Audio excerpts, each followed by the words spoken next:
하나님 마음에 맞는 사람이라는 제목으로 말씀을 살펴보겠습니다.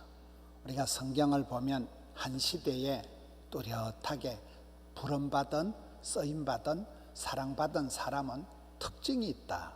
주님 눈에 확 뜨이는 뭐인가가 있는 거예요. 기적의 조건이 있는 거예요. 다윗에게서 우리는 이런 특별한 특징을 보게 됩니다. 성경을 보면 다윗이라는 사람은 하나님이 사랑하는 게 아니고 아주 싸고 돕니다.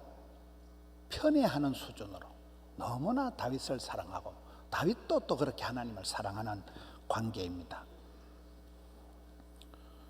이스라엘에 수많은 왕들이 있는데 그 왕들을 평가할 때 착한 왕이냐 나쁜 왕이냐 평가할 때 그 기준이 다윗이에요. 다윗의 길로 행한 왕들은 선한 왕이고 다윗과 다르게 살아간 왕들은 나쁜 놈이에요. 그만큼 하나님이 다윗을 역사의 스탠다드로 쓰고 있습니다. 여러분, 사람이 기준이 중요해요. 기준을 어디에 맞추고 살아가느냐가 굉장히 중요합니다. 하나님께서 사람을 보실 때 마음에 쏙 든다, 코드가 딱이다, 그렇게 하나님이 이뻐라 하셨던 사람이 다윗이라는 거예요. 세계에 많은 왕들이, 대통령들이 있지만은 우리나라에도 대통령 선거할 때쯤 되면 가장 그 대통령의 롤 모델이 되는 사람이 미국의 16대 대통령 에이브람 링컨이라고 그래요. 링컨 대통령이 가장 꿈꾸고 바라보았던 리더십은 누굴까요? 어릴 때 엄마가 성경을 물려주고 링컨의 어머니는 빨리 돌아가시더라고요. 링컨이 어릴 때 엄마한테 물려받은 그 성경책을 읽다가 발견한 다윗 왕에 대해서 링컨은 가장 왕의 롤 모델로, 내가 본받고 싶은 최고의 리더십으로 그렇게 자라갔습니다. 성경에서 가장 영향력을 미친 사람을 다윗이라고 그럽니다. 왜 하필 다윗일까요? 도대체 다윗의 무엇이 그렇게 하나님 마음에 쏙 드는 사람이 되었을까요? 우리가 이렇게 사람들을 볼 때도 유달리 눈에 띄네, 유달리 눈에 쏙 들어오는 사람이 있습니다. 하나님의 시선이 머무는 사람이 있습니다. 하나님께서 눈동자같이 지켜주는 사람이 있다는 겁니다. 우리가 사람들을 만날 때 보면 무슨 빨대가 꼽힌 듯이 기가 다 빨려가지고 그 사람을 만나고 나면 괜히 막 신경이 번쩍 쓰이고 피로감이 급격하게 와서 굉장히 이렇게 그런 피곤한 사람이 있어요. 근데 어떤 사람은 반면에 생각만 해도 기분이 좋고 만나면 좋은 친구가 있겠죠. 얼굴만 봐도 봄날의 햇살 같은 그런 사람이 있어요. 인간 바카스다, 인간 비타민이 있는 것입니다. 신약 성경 오늘 본문의 말씀은 하나님께서 이 세 아들 다윗을 보니까 내 마음에 딱이다, 내 마음에 쏙 든다는 거예요. 사울 왕이 누굽니까? 사울 왕은 하나님이 왕을 세워놓고 후회를 하신 거예요. 마음에 후회를 남긴 인간이 사울입니다. 사울 왕을 세우고 후회를 하시고 그 사울 왕을 폐위를 하시고 하나님 마음에 쏙 드는 다윗을 새롭게 왕으로 세운 말씀이 오늘 본문의 배경입니다. 하나님 마음에 쏙 들었기 때문에 그를 축복의 통로로 내 뜻을 몽땅 이루리라, 그렇게 부름받고 쓰임받고 사랑받은 사람이 다윗이 되는 것입니다. 우리가 이 사람 저 사람 만날 때 마음이 통하고 마음이 편하고 마음이 친밀해지고 마음이 즐거운 사람이 장땡이죠. 마음에 성가시고 마음에 불편함을 주는 사람은 참 문제가 되는 것입니다. 하나님도 온 세상을 두루 감찰하사 전심으로 하나님을 사랑하고 경배하고 섬기는 사람을 찾도록 찾으시는 거예요. 하나님도 찾으시고 우리도 뭐인가를 찾아서 갈증을 가지고 살아가는 존재들입니다. 시편 18편에 보면 다윗이라는 사람은 나의 힘이 되신 여호와여, 내가 주를 사랑합니다. 감히 하나님 앞에 I love you, 이렇게 얘기한 사람은 다윗밖에 없어요. 저 성경 구절 10편 18편 1절이 서울에 가면 강남의 그 중형교회, 그 교회 옛날에 김창인 목사님은 예배당 현수막도 저걸 걸어놓고 주보에도 저거를 적어놓고 온 성경 구절이 나의 힘이 되신 여호와여 내가 주를 사랑하나이다, 그것을 보게 됩니다. 다윗의 평생에 소원이 하나 있었습니다. 하나님, 제가 평생의 기도가 한 가지 있는데 그것은 제가 하나님의 집에, 여호와의 집에 살면서 주의 궁전에 거하면서 여호와의 아름다움을 바라보며 그의 성전에서 사모하는 그것입니다. 평생을 아버지 집에 살면서 하나님의 아름다움을 바라본다는 거예요. 꿈에도 소원이 다윗은 그랬습니다. 사무엘하 23장 1절에 보면 이스라엘의 노래 잘하는 사람이다. 학교도 못 나온 무학인 다윗이 끄적끄적하면 명시, 지금도 성경에 다윗의 시편이 75편이 고스란히 남아 있습니다.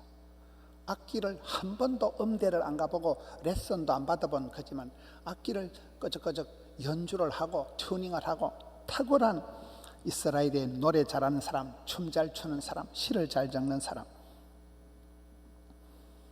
하나님 앞에 그만큼 표현력이 풍부했다는 거예요. 하나님 앞에서 늘 귀염둥이, 재롱둥이였다는 거예요. 시편 57편을 보면 내 영광아 깰지어다. 하나님이 내게 아로새겨주신 그 엄청난 축복권, 영광을, 영성, 야성을 깨봐가지고 주변에 악기를 두드리고 연주를, 합주를, 튜닝을, 연주를 해서 새벽을 깨우리로다. 저기서 새벽이라는 것은 가장 그 어슴푸레한 시간, 밤도 아니고 낮도 아니고 가장 애매한 그런 우리의 삶을 에워싸고 있는 모든 어둠푸리한 그 어설픈 새벽녘에 아무것도 할 수 없는 그런 새벽, 어둠의 세력을 박살을 내고 새벽을 깨우리로다. 그렇게 나선 사람이 다윗입니다. 인생을 연출을 한 사람이죠. 마치 사도 바울과 실라가 실컷 두드려 맞고 한밤중에 감옥에서 찬송을 불러 제키니까 옥문이 열린 것처럼 그런 찬송의 권능을 맛을 알고 평생을 이스라엘에 노래 잘하는 사람으로 살았던 사람이 다윗이라는 거예요. 다윗이 악기를 연주하면 뮤직 테라피, 음악 치료가 되어졌습니다. 다윗이 악기를 수금을 띵깡띵깡 치면 사울 왕의 정신병이 다 나와버린 거예요. 여러분, 찌끈찌끈한 두통, 치통이 사라져버린 거예요. 왕의 정신병을 치료할 만큼 음악 치료를 한 탁월한 연주자가 다윗이라는 거예요. 하나님 앞에, 여러분, 세계적인 역사적으로 보면 음식이다, 패션이다, 음악이다, 이 모든 것이 예배에서 나온 거예요. 제사에서 나온 거예요.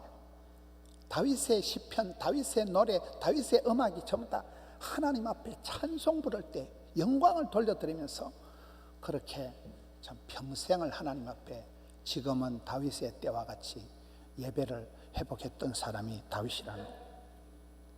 그는 전쟁을 많이 해서 성전을 짓는 특권을 누리지 못했지만은 내가 내 아들이 마음껏 성전을 지을 수 있도록 죽기 전에 예루살렘 성전을 짓기 위해서 많이 준비한 사람이 다윗입니다. 그의 아들 솔로몬은 그저 커팅 세리머니만 하면 되도록 아빠가 모든 것을 다 많이 준비해 놓은 자식 농사, 아들이 마음껏 살아갈 수 있도록 자식을 위해서 많이 준비했던 아빠가 다윗입니다. 다윗이 전쟁을 할 때 백전백승한 이유는 하나님께 늘 물어보고 전쟁에 나가는 거예요. 전쟁 나가기 전에 하나님께 기도하고, 기도보다 앞서지 마라, 항상 기도하고 나갔다는 거예요. 여러분, 저게 쉬운 얘기가 아닙니다.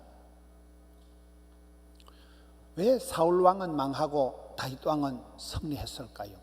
사울 왕은 반대요. 하나님께 묻지도 찾지도 않은 거예요. 사울 왕의 범죄 요건이 뭡니까? 사울 왕의 범죄 사유가 하나님께 묻지 않은 거, 그게 죄예요. 기도 안 한 게 죄예요.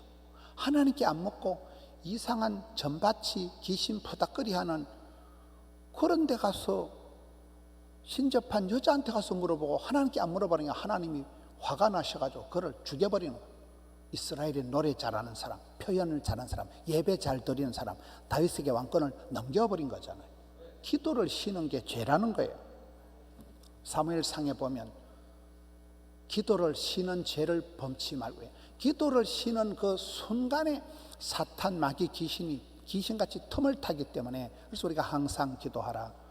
우리가 자녀를 위해서, 나라를 위해서, 여러분 가정을 위해서, 교회를 위해서 깨어있어 기도해야 되는 이유가 그런 것입니다. 기도를 잠시 멈추는 순간에 그것이 바로 사탄 마귀가 틈을 타고 죄악 현실이 나타나기 때문에 그런 것입니다.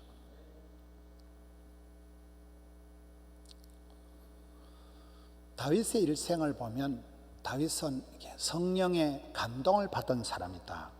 여러분, 사무엘이 기름 뿔병을 가져다가 이새의 집에 가서 8명의 형제 중에 막둥이 다윗에게 성령으로 기름 부어준 그 기름 부은 그날 이후로, 이날 이후로 다윗이 성령의 충만함을 받아가지고 성령의 감동을 받은 사람으로 일생을 살아가고, 마치 마태복음 3장에 예수님께서 하늘문이 열리고 성령이 임하시고 난 뒤에 마귀에게 시험을 당할 때 광야에서 그 초전박사를 할 수 있는 그런 힘을 얻었듯이 다윗이 성령의 기름 부음 받은 이날 이후로 피난생활 10년 동안도 지치지 않고 포기하지 않고 끝까지 감당할 수 있는 힘이 생긴 것입니다. 우리가 사도행전에 보면 겟세마네 동산에서 예수님께서 시험에 들지 않게 기도하라고, 깨어있어 기도하라고 부탁을 했지만은 베드로가 1시간도 깨어있지 못하고 자빠져 자던 잠충이 베드로가 사도행전 2장에 와서 성령의 불같은 역사가 일어나고 난 이후에 따박따박 시간 정해놓고 제9시 기도 시간에 그렇게 규모 있는 사람으로 탈바꿈하듯이, 여러분 다윗도 철없던 시절 들판에서 양치기나 하던 그런 소년이었지만은 사무엘이 와서 기름 부어준 그날 이후로는 성령의 이끌림을 받은 그런 삶을 살아간다는 것입니다. 평범한 사람이 성령의 기름 부음을 받을 때는 특별한 권능의 사람이 되는 것입니다. 그래서 우리가 살아가면서 성령보다 앞서지 마라, 오버하지 마라. 다윗이 나중에 범죄했을 때는 보면 하나님 앞에 회개를 합니다. 하나님, 제가 잘못했습니다. 하나님 앞에 회개하면서 성신을 내게서 거두지 마옵소서. 하나님이 성령을 거두어 가시면 그건 버린 자식이니까 그 길로 바로 패가 망신이 오니까 그렇게 성령님을 의지하고 성령의 이끌림을 받았던 사람이 다윗이라는 것입니다. 산전수전 겪으면서 산소가 느는 것이고 10년의 고단한 피난 생활을 거치면서 참 지도자는 태어나는 것이 아니라 만들어진다는 그런 다윗의 리더십이 생긴 것입니다. 다윗은 겸손한 사람이에요. 평생을 자기를 작은 자로 여긴 사람이에요. 제가 어딘가 집회를 갔는데 저를 차를 태워주는 목사님이 계시더라고요. 그래 목사님하고 이런 얘기를 하더니 이분이 신학 박사예요. 목사님은 무엇을 전공해서 박사학위를 받았는 게 다윗을 전공했다는 거예요. 다윗의 가장 한 가지를 꼽아라. 뭐를 꼽냐면 다윗은 항상 자기를 작은 자로 여겼다. 평생을 자기를 항상 겸손을 감당하고 작은 자로 여겼다 이러더라고요. 전쟁을 할 때 여자들이 노래를 부릅니다. 사울은 1,000원짜리고 다윗은 10,000원짜리고 항상 여자들이 문제예요.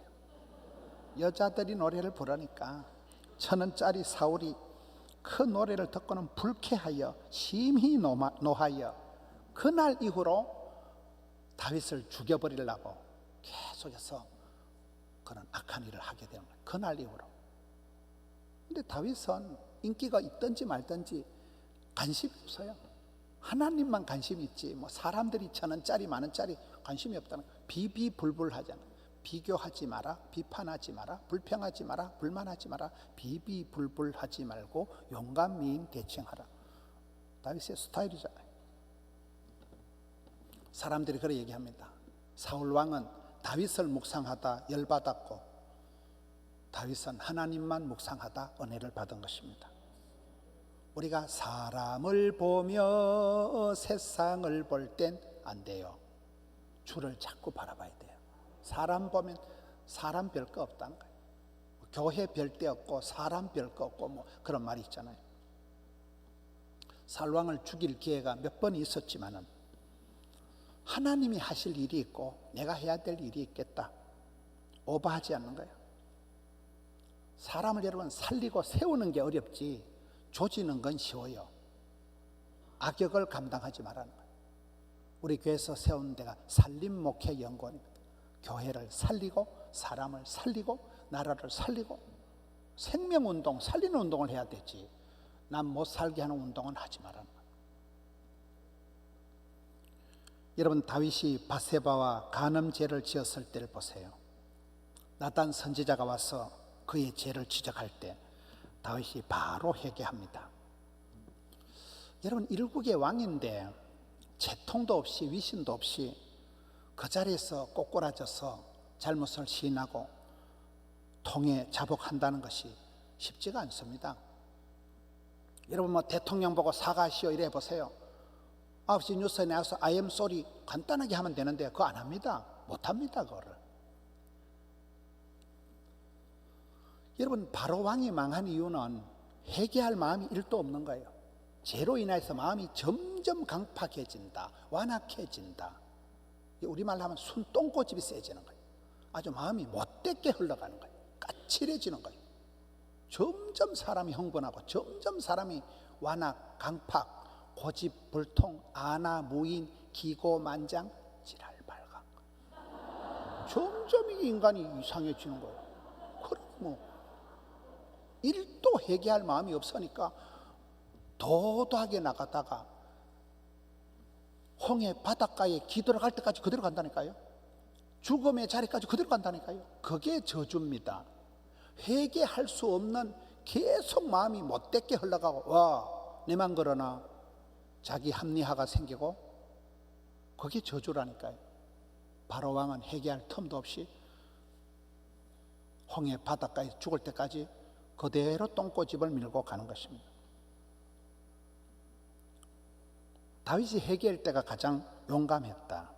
왕이 되고 최고가 되는 것보다도 회개해서 하나님께로 회복되는 것이 다윗의 가장 큰 관심이었어요.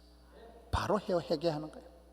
그래서 뭐 회개하면 회복된다, 항복하면 행복해진다, 해석이 되어지면 해결이 되어진다. 김양재 목사님 뭐 그런 얘기가 있잖아요. 여러분 사람은 누구나 실수하고 실패하고 실족할 수 있습니다. 세상에 의인은 없나니 하나도 없는 것입니다. 실패를 했을 때 어려움을 당할 때 일을 망친 것보다도 더욱 큰 문제는 내 마음의 억장이 무너진다는 거예요. 내가 봐도 한심하고 쪽팔리고 동네 창피하고 의욕상실 우울증이 와서 나는 왜 인간이 이 모양이 이 꼴이냐, 열등감, 수치감, 패배감, 덩신감, 쪼다감, 낭패감이 와서 그냥 죽어버리자. 인생이 가치가 하나도 없는 쓸모없는 인간이 스스로 그런 자책이 생기는 게 이게 제일 큰 문제예요. 죄를 지었을 때, 문제가 왔을 때. 회개할 수 있다는 것은 엄청난 하나님의 은혜입니다. 회개할 수 있다는 건 하나님이 주신 마지막 기회예요. 회개하면 사는 거예요. 아무리 실패하고 부끄러워도 회개하면 소망이 생기는 것입니다. 저는 목회를 하면서 고민이, 여러분 우리 하나님께서 이쁜 사람, 착한 사람, 깨끗한 사람만 좋아할까요? 어떨까요? 신앙생활하면서 맨날 순결하고 거룩하고 흠과 티가 없고 그렇게 이쁘게 곱게 살아가면 얼마나 좋겠어요. 근데 성경에만 뚱뚱한 것들은 교회 오지 마라, 천당 꺼진다. 죄 많은 것들은 교회 오지 마라, 천당 시끄럽다. 그런 게 성경에 없어요. 요즘 여러분 큐티 교재, 큐티인 성경 묵상 교재 한번 보세요.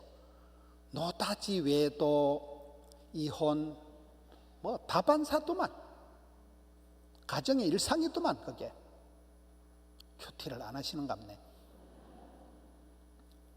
이런 우리가 하나님 앞에 흠과 티가 없이 깨끗하게 살아가면 얼마나 좋겠습니까? 근데 그런 집구석은 없다니까요. 엎어지고 자빠지고 사는 게 다 말로 못합니다. 말로. 내 마음 나도 몰라. 내 안에 내가 많아. 많은 성도들이 엎어지고 자빠지고 막 교회 오는 것도 쪽팔리고 막 하나님 앞에 체면도 없고, 그럴 때 성경을 보면, 여러분 삭개오를 부를 때 예수님 어떻게 하십니까? 삭개오를 아시나요? 세리장 삭개오는 공공의 적입니다. 그 시대 로마 치하에서 세리장은 도둑놈이 도둑놈. 로마의 세금을 100만 원 갖다니까 하면 한 500만 원 삥 뜯어가지고 나머지는 인마이 포켓하는 세리 이꼬로 도둑놈이요. 세리장은 왕도둑놈이요. 근데 예수님께서 내가 의인을 부르러 온 거 아니다, 죄인을 구하러 왔다. 이 인간 세리장, 이 인간도 아브라함의 자손이다. 그게 성경의 예수님의 가르침입니다.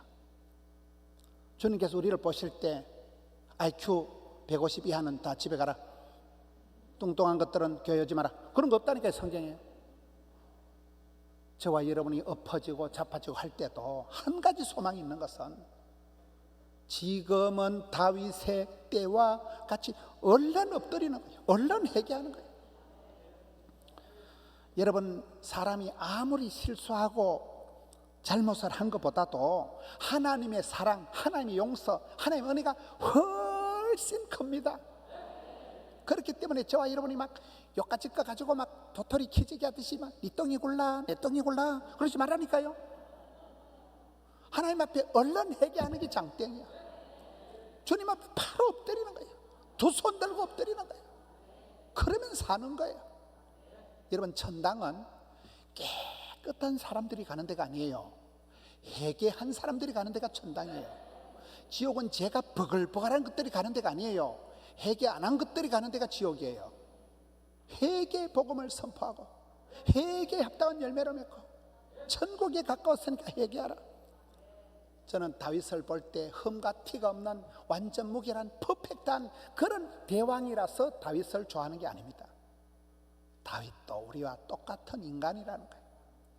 그렇게 하나님이 애지중지하는 다윗도 치명적인 죄악을 범한 다윗이라는 거예요. 그런 다윗이 자살하지 않고 포기하지 않고 그때부터 딴 길을 걸어가지 않고 하나님 앞에 그냥 엎드려 버리는 거예요. 주여 불쌍히 여겨주옵소서. 주여 나는 이 정도밖에 안 됩니다. 주님 은혜가 아니면 난 아무것도 아닙니다. 그런 다윗을 하나님은 용서해 주시고 그런 다윗을 하나님 붙들어 주시는 거예요. 이 세상에 100% 완전 무결한 사람은 아무도 없습니다. 완벽주의 결벽증이 정신병의 시초라니까요. 우리도 천만다행한 것은 하나님께서 회개하는 자를 중심으로 통회하는 자를 찾으신다는 거예요.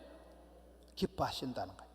우리 주님은 용서 못할 죄가 없다는 거예요. 우리도 이 어려운 시대에 많은 성도들이 엎어지고 자빠지고 가정에 사업장에 별일이 다 있습니다. 인생 살고 싶지 않은 그 한두 가지가 아니에요. 삶에 희망이 없습니다. 엉망진창인 삶을 살아갈 때도 힘을 내라는 거예요. 소망을 가지라. 주님 앞에 나가라.